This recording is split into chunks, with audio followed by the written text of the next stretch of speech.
Hello! In this video we're going to go over the basic setup for the USB to 485 adapter. This is a new adapter that will be provided by MCS in order to connect to the units. It will be replacing the older USB to 232 adapter, commonly referred to as the black box adapter. This adapter will be wired directly to the RS485 port on the Magnum board. The RS485 port is located in the corner next to the Ethernet port on the Magnum, and it's the second 3-position plug over from it. First, remove the plug. We'll begin by wiring the positive wire to the terminal. And this is going to be to the terminal that's closest to the Ethernet port on the Magnum. Then we're going to wire the yellow to the negative terminal, and that's going to be in the middle of the 3-position block.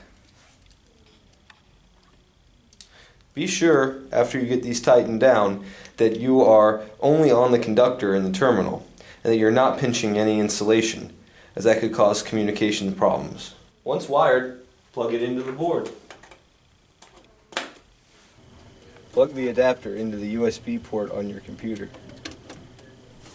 After you plug in the adapter, most of the time the computer will search the internet and install the driver for you. But depending on what version operating system you have, you might not get so lucky. Chances are, if your computer is having a difficult time auto-installing the driver for this adapter, you're going to have to go out to the internet and find it yourself. So, to do that, we're going to go to ftdichip.com to find the driver for your USB to 485, and you can find that under drivers along the side of the web page here. Now when you find the drivers for the USB to 485 converter, you're going to want to select VCP drivers. It stands for Virtual COM Port Drivers.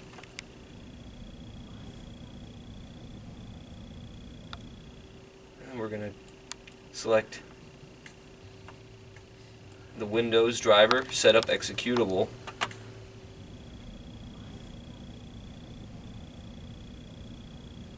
And we'll save it in our downloads so that it's easy to find.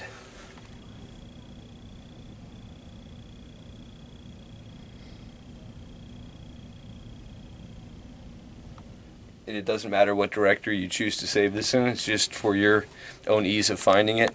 Be careful not to save it in a random location that you cannot find. We save to our downloads folder. So we'll go into his user account, to his downloads folder. I remember seeing the name of the executable file briefly when it was downloading, and this is it. If you click on it, you'll see Future Technology Devices International Ltd. is the publisher, and that is the manufacturer of the adapter. So that is the correct software for the driver. We'll extract them, start the install process. Depending on your computer settings, you want to make sure that you're running it as an administrator. And then you can simply install.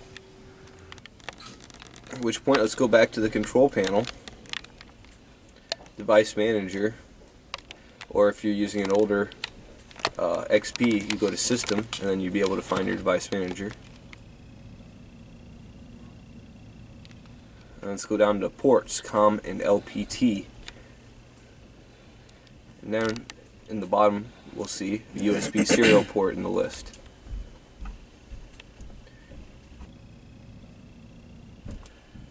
We'll go ahead and close those out and open up the Connect program.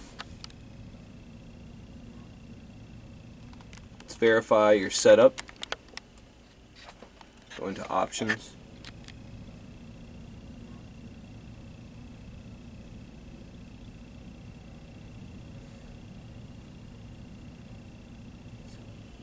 And click Save.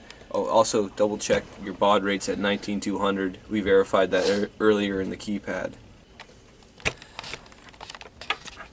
we'll pull back the status screen and get connected. If I'm pulling back the data, you get a communication error message on your screen.